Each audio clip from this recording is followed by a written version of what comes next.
களிமண்ணாக வரக்கூடிய ஒரு மாணவனை தெய்வமாக மாற்றுவது இந்த குருவால தாங்க முடியும்.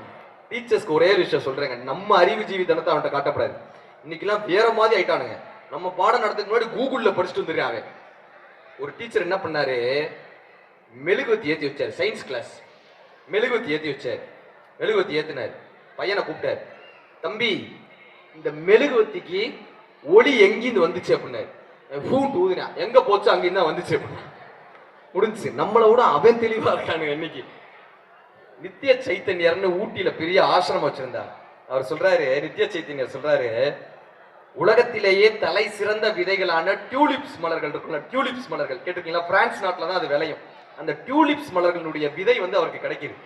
இந்த விதைகளை தன்னுடைய ஆசிரமத்துல ஊட்டியில வளர வைக்கணும்னு அவர் ரொம்ப ஆசைப்படுறாரு. தோட்டக்காரனை கூப்பிட்டு அந்த டியூலிப்ஸ் மலர்களை எப்படி வளர்க்கிறதுன்னு சொல்லிட்டு அவர் பிரான்ஸ்ல பேசுறதுக்காக போறாங்க.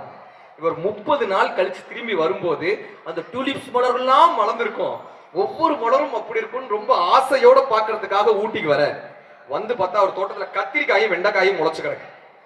கத்திரிக்காயும் வெண்டைக்காயும் இவர் தோட்டக்காரனை கூப்பிட்டு கேட்டார், ஏண்டா டியூலிப்ஸ் மலரோட விதையை கொடுத்துட்டு போனேன், கத்திரிக்காயும் வெண்டைக்காயும் முளைச்சிருக்கு. அவன் சொன்னா, நீங்க கொடுத்த விதையெல்லாம் போட்டு பார்த்தேன், வெறும் புல்லும் பூச்சியும் தான் முளைச்சிச்சு, வேற எதுவும் விளையில. எல்லாத்தையும் கலைன்னு பிடிங்கி தூக்கி போட்டு கத்திரிக்காய் வெண்டைக்காய் விதைய போட்டேன், நல்ல கத்திரிக்காயும் வெண்டைக்காயும் முளைக்குது. நம்ம ஆசிரமத்துடைய சாம்பாருக்கு ஆகும்ல, கத்திரிக்காயும் வெண்டைக்காயும் போட்டேன் சாம்பாருக்கு ஆகும். இப்ப நித்திய சைத்தன்யர் சொல்கிறார், நம் குழந்தைகள் டியூலிப்ஸ் மலர்களாய் பூக்க வேண்டும் என்று ஆசைப்படுகிறது. நாம் அவர்களை கலை என்று பிடுங்கி தூக்கி எறிந்து விட்டு வெறும் கத்திரிக்காய்களையும் வெண்டைக்காய்களையும் விளக்குவதற்கு மட்டுமே உபயோகப்படுத்தி கொண்டிருக்கிறோம். நம்ம ஒவ்வொரு குழந்தைகளுக்குள்ளேயும் ஒரு டியூலிப்ஸ் மலர் இருக்குங்க. இப்ப ஆடினாங்க பாத்தீங்களா, அந்த குழந்தைக்குள்ள ஒரு ஓவியன் இருப்பான், ஒரு பாடகன் இருப்பாங்க, ஒரு ரசனையாளர் இருப்பான், என்னை போல ஒரு பேச்சாளர் இருப்பான். அந்த குழந்தை யார் என்று கண்டுபிடித்து அவனுக்கு அவரை அறிமுகப்படுத்த வேண்டியது ஆசிரியர்களினுடைய கடமை. நீ தான்ப்பா அப்படின்னு அறிமுகப்படுத்த வேண்டிய மிகப்பெரிய கடமை ஆசிரியர் கடமை. இந்த குழந்தைகளுக்கு ஒரே ஒரு விஷயம் சொல்லிட்டு போயிடுறேன், நேரத்தின் கட்டாயம் கருதி. தங்கம் என்ன ஆனாலும் படிச்சிருங்க தங்கம். மகாபாரதத்துல ஒரு கதை வரும், ஒய் அர்ஜுனா இஸ் பெஸ்ட் கேட்டாங்க. Why Arjuna is best. இந்த துரோணாச்சாரியார் அவருடைய ஆசிரியர் சொல்லுவார், ஏன் தெரியுமா அர்ஜுனன் பெஸ்ட், எல்லாத்தையும் விட ஏன் தெரியுமா அர்ஜுனன் பெஸ்ட், நான் ஏதாவது ஒண்ணு சொல்லி கொடுத்தா அவன் ஒரு போதாமையிலே இருக்காயா. நான் பகல்ல வில்லு சொல்லி கொடுத்தா அவன் நைட் அதை பிராக்டிஸ் பண்றான். 2 வில்லு விடுறது சொல்லி கொடுத்தா 4 வில்ல பிராக்டிஸ் பண்றான். மறுநாள் எனக்கு வேலை வைக்கிறான். எந்த மாணவன் ஆசிரியருக்கு வேலை வைக்கிறானா அவன் தான் சிறந்த மாணவன். That is why Arjuna is best. பைபிள்ல ஒரு அருமையான வாசகம் வரும், எனக்கு ரொம்ப பிடித்த வாசகம். நான் விதைகளை தூவுகின்றேன். மேம் நான் கரெக்டா சொல்றேன்னா நீங்க சொல்லுங்க. நான் விதைகளை தூவுகின்றேன், சில விதைகள் பாறைகளில் விழுகின்றன, அவைகளை பறவைகள் குசித்து செல்கின்றன. சில விதைகள் முட்காட்டில் விழுகின்றன, அவைகளை மரங்கள் நசுக்கி விடுகின்றன. சில விதைகள் நீரில் விழுகின்றன, அவை நீர்த்து போகின்றன. சில விதைகள் மட்டும்தான் செம்மண்ணில் விழுகின்றன. அப்படி விழக்கூடிய விதைகளுக்கு விருட்சம் இருந்தால், வீரியம் இருந்தால், அப்படிப்பட்ட விதைகள் எல்லாம் விருட்சமாகின்றன. பைபிள்ல ஒரு வாசகம் வரும், தலக்கோதும் இளங்காத்து சேதி கொண்டு வரும், மரமாகும் விதையெல்லாம் வாழ சொல்லி தரும். கரெக்டா? இப்ப நீங்க எல்லாம் சென்ட் மேரிஸ் என்கிற இந்த செம்மண்ணில் விழுந்த விதைகள். உங்களுக்குள் விருட்சம் இருந்தால், உங்களுக்குள் அந்த வீரியம் இருந்தால் நீங்கள் விருட்சமாக வளருவீர்கள் இறைவனினுடைய ஆசீர்வாதத்தோடு. படித்தால் மட்டுமே பாராள முடியும் என்று சொல்கிறார் ஏபிஜே. படுக்கும் வரை கூட படிக்கும் வரைக்கு பக்கத்தில் வேண்டும் என்று கேட்கிறார் புரட்சியாளர் அம்பேத்கர். 32 ஆண்டுகள் நூலகத்திலேயே இருந்து தாஸ் மூலதனம் என்ற புத்தகத்தை கொடுக்கிறார் காரல் மார்க்ஸ். தன்னை படிக்க வேண்டும் என்பதற்காக தனது அறுவை சிகிச்சையை தள்ளி வைத்தார் பேரறிஞர் அண்ணா. தூக்கு மேடைக்கு செல்லும் வரை படித்துக் கொண்டிருந்தான் பகத்சிங். தனக்கு விஷம் கொடுக்க போகிறார்கள் என்று தெரிந்தும் படித்துக் கொண்டே இருந்தான் சாக்ரட்டிஸ். வாசிப்பு வாசிப்பு, நீங்க படிப்பு தான் தங்க வாழ்க்கையில மேலாக்கும். படிச்சிரு. மன்னனும் மாசர கற்றோரும் சீர்தூக்கின் மன்னரிலும் கற்றோனே சிறப்பு. மன்னருக்கு தன் தேசம் இல்லாமல் சிறப்பில்லை, கற்றோனுக்கு சென்ற இடமெல்லாம் சிறப்புன்னாங்க. சென்ற இடமெல்லாம் நமக்கு சிறப்பியா? படிச்சிரு. என்ன ஆனாலும் போய் டீச்சரை பிடிச்சிரு, போய் நின்று புரியல சொல்லி கொடுங்க, புரியல சொல்லி கொடுங்க. இந்த வார்த்தை அப்படியே எழுதி வச்சுக்க. ஒரு சில நேரம் முட்டாளாய் இருந்து விட்டு அதிக நேரம் நாம் அறிவாளியாய் காட்டிக்கொள்ளலாம். எப்படினா இந்த மைக் எப்படி ஒர்க் ஆகுதுன்னு எனக்கு தெரியாது. கரெக்டா? இந்த மைக் எப்படி ஒர்க் ஆகுது நீங்க சயின்ஸ் டீச்சர்கிட்ட போய் கேட்டுறணும். கேட்டு டீச்சர் எப்படியாவது சொல்லி கொடுங்க, இந்த மைக் எப்படி உட்காதுன்னு தெரியல, என்னை பேச்சாளர்னு ஒத்துக்கவே மாட்டாங்க, திடீர்னு மைக் எப்படி அவங்க உடனே சொல்லுவாங்க புரோட்டான்ஸ் நியூட்ரான்ஸ் எலக்ட்ரான்ஸ் அது இப்படி போகுதுப்பா அப்படி வருதுப்பா, இது கூட தெரியாம நீ எல்லாம் என்னப்பா பேச்சாளர்னு அவங்க முட்டாளா நினைச்சுப்பாங்களா. இப்ப அடுத்த மேடைக்கு நம்ம போவோம், வேற ஸ்கூலுக்கு போவோம், அப்ப நம்ம அவுத்து விடுவோம், இந்த மைக் எப்படி தெரியுமா ஒர்க் ஆகுது, புரோட்டான்ஸ் எலக்ட்ரான்ஸ் நியூட்ரான்ஸ் நம்ம அவுத்து விடுவோமா. ஒரு சில நேரம் முட்டாளாய் இருந்துவிட்டு அதிக நேரம் நம்மை அறிவாளியாக காட்டிக்கொள்ளலாம். மாணவர்கள் ஆசிரியர்களுக்கு நல்ல வேலை வைக்கக்கூடிய மாணவர்கள் பெரியவர்கள் எல்லாத்தையும் சொல்லிட்டு கடைசியா ஒரு விஷயம் சொல்லிடுறாங்க. படிப்பு தவிர இந்த உலகம் மிகவும் பெரியது. வெறும் பாடத்தை தவிர இந்த உலகத்தினுடைய வகுப்பறை ரொம்ப பெரியது. எந்த பக்கம் போனாலும் வானம் உண்டு, நீ எந்த பக்கம் போனாலும் பூமி உண்டு. ரிசல்ட்டை கண்டோ இல்ல அவங்க சொல்றாங்கன்னோ என்னைக்குமே மனம் உடஞ்சிட கூடாது.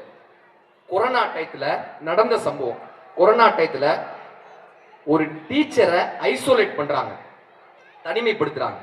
இந்த டீச்சர்கிட்ட படிச்ச ஸ்டூடெண்ட்ஸ் இருப்பாங்கல்ல, அவங்களாம் அவங்களுக்கு கால் பண்றாங்க, டீச்சருக்கு கால் பண்றாங்க. கால் பண்ண சொல்றாங்க, டீச்சர் நீங்க எப்பயுமே இந்த மேக்ஸ் நல்லா போடுவான்னு சொல்லுவீங்க டீச்சர், பாலாஜின்ற பையன் அவன் உங்ககிட்ட பேசணுமா டீச்சர், ஃபர்ஸ்ட் பேசணுமா டீச்சர். பாலாஜி நீ என்னப்பா பண்ற, டீச்சர் கேட்க என்னப்பா பண்ற, டீச்சர் நான் வந்து துபாயில ஒரு கம்பெனில 3 லட்சம் ரூபாய் சம்பாதிக்கிறேன் டீச்சர், மாசம் 3 லட்சம் ரூபாய். அப்படியா தங்கம், ரொம்ப சந்தோஷம்ப்பா, ரொம்ப சந்தோஷம். தன்னை விட தன் மாணவன் அதிகமாக சம்பாதிக்கிறான் என்று தெரிந்து சந்தோஷப்படக்கூடிய ஒரே ஜீவன் உலகத்துல ஆசிரியர்கள் மட்டும்தாங்க, ஆசிரியர்கள் மட்டும்தான். என்னோட என் பிள்ளை நல்லா இருக்குப்பா, சந்தோஷப்படுறாங்க. அப்படியா தங்கம், என்னப்பா 3 லட்சம் ரூபாய் சம்பாதிக்கிறேன் டீச்சர், சந்தோஷம்ப்பா. டீச்சர் நீங்க இந்த ரெட்டை சடை போட்டு ஒரு பொண்ணு சரோஜான்னு 2வது பெஞ்சில் உட்கார்ந்து இருக்கோம், கையெழுத்து நல்லா இருக்கும்னு சொல்லுவீங்களா, அந்த பொண்ணு நீ என்ன தங்கம் பண்ற, நான் ரயில்வேஸ்ல வேலை பார்க்கிறேன் டீச்சர், மாசம் 60,000 ரூபாய் சம்பாதிக்கிறேன் டீச்சர். டீச்சர் அதே போல இந்த 3வது பெஞ்சில் ஒரு பையன் எப்பயுமே வந்து உங்களையே பார்த்துட்டு இருப்பான், 3வது பெஞ்சில் அமைதியா உட்கார்ந்து இருப்பானே சங்கர்னு, அந்த பையன் பேசுறான் டீச்சர், நீ என்னப்பா பண்ற, நான் சாஃப்ட்வேர் கம்பெனில வேலை பார்க்கிறேன் டீச்சர், மாசம் 1 லட்சம் ரூபாய். அதெல்லாம் சரிப்பா, இந்த கால ஆர்கனைஸ் பண்ணல, நீ யாருன்னு சொல்லவே இல்லையே, நீ யாரு, என்னை நீங்க மறந்துருக்கவே மாட்டீங்க டீச்சர். என் பேரு சதீஷ், கடைசி பெஞ்சில் கருப்பா உயரமா இருப்பேன், நீங்க கிளாஸ் ரூம்குள்ள வந்தீங்கன்னா என்னை வெளியே அனுப்பிடுவீங்க, எப்ப பார்த்தாலும் பெஞ்ச் மேல ஏறி நில்லுடுவீங்க, நீ எல்லாம் படிக்கிறதுக்கு உருப்படவே மாட்டோடான்னீங்கல்ல, அந்த சதீஷ் நான் தான் டீச்சர். இந்த டீச்சர் கேட்டிருக்காங்க, எனக்கு உன்னை பார்த்தாண்டா பயமா இருந்துச்சு, நீ படிக்கவே மாட்டியாடா, உன்னை பத்தியானா எனக்கு பயமா இருந்துச்சு, நீ என்னப்பா பண்றேன்னாங்க. டீச்சர் இந்த ஃபர்ஸ்ட் ஒரு பையன் துபாயில 3 லட்சம் ரூபாய் வாங்குறேன்னு சொன்னான்ல பாலாஜி, அவன் ஏன் கம்பெனில தான் டீச்சர் வேலை பார்க்கறான், அவன் ஏன் கம்பெனில தான் டீச்சர் வேலை பார்க்கறான். நான் இப்ப துபாயில பெரிய கம்பெனி வச்சு எனக்கு கீழே 600 பேர் வேலை பார்க்கறாங்க. எப்படிடா நாங்க, எனக்கு நீங்க தான் டீச்சர் இன்ஸ்பிரேஷனு, நீங்க எப்ப உள்ள வந்தாலும் என்னை வெளியே அனுப்பி விட்டுருவீங்களா. வகுப்பு என்பது வகுப்பறைக்குள் மட்டுமல்ல, வகுப்பறைக்கு வெளியேயும் வகுப்பு இருக்கிறதுன்றத உங்களை பார்த்தா டீச்சர் தெரிஞ்சுக்கிட்டேன். 2வது எப்பயுமே பெஞ்ச் மேல ஏறி பெஞ்ச் மேல நில்லுன்னு சொல்லுவீங்களா, மற்றவர்களை விட நான் உயர்வானவன் என்ற எண்ணத்தை நீங்க தான் எனக்குள்ள விதைச்சீங்க. 3வது என்ன பிரச்சனை வந்தாலும் பேரண்ட்ஸ் கூட்டுவான்னு சொல்லுவீங்க, எவ்வளவு பெரிய பிரச்சனையும் பேசி தீர்த்து விட முடியும் என்கிற ஒரு மேனேஜ்மெண்ட் ஸ்கில்ல நீங்க தான் டீச்சர் கத்து கொடுத்தீங்க. உங்களால தான் டீச்சர் இன்னைக்கு நான் நல்லா இருக்கேன். எந்த பக்கம் போனாலும் வானம் உண்டு, நீ எந்த பக்கம் போனாலும் ஊர்கள் உண்டு, நமக்கான வாழ்க்கை, நமக்கான நம்பிக்கை. இந்த வார்த்தையை எழுதி வச்சுக்கோங்க. அதிக நேரம் இருக்காது அதிர்ஷ்டம், எப்போதும் கிடைக்காது உதவி, எந்நேரமும் கிடைக்காது சிபாரிசு, ஆனால் எப்பொழுதும் ஜெயிக்கும் தன்னம்பிக்கை. நம்ம கிட்ட நம்பிக்கை இருந்தா ஜெயிச்சிடலாம் ஐயா. வேப்பம் பூவும் அடியில் இனிக்கும், பட்டுப்புழுவும் விண்ணில் பறக்கும், புதர் காட்டினிலும் பாதைகள் இருக்கும், திறக்காத கதவை திறமை உடைக்கும். திறக்காத கதவை இருந்துச்சுன்னா நம்ம திறமை வந்து உடைக்கும். கடைசியா சொல்லி முடிச்சது கண்ணதாசன் ஐயா சொல்லுவாங்க, இசை அறிந்தோன் குழல் எடுத்தால் இசை பிறக்கும். பாட்டு பாட தெரிஞ்சா, இசை அறிந்தோன் குழல் எடுத்தால் இசை பிறக்கும், திசை அறிந்தோன் படகெடுத்தால் தேசம் தோன்றும், திடமுடையோன் படையெடுத்தால் பகைமை வீழும், அறிவுடையோன் ஏடொன்றே அறிவின் கன்று, அவ்வளியே தமிழ் செய்தி வந்ததென்று, திடமுடையோன் கைகளிலே திகழ்ந்து நின்று, தேனமுற தமிழோசை வாழ்க நன்றுன்னு கண்ணதாசன் ஐயா எழுதியிருப்பார். நம்ம மேல நம்பிக்கை இருந்துச்சுன்னா நம்ம வாழ்க்கையினுடைய பாதைகள் திறந்து விடும்.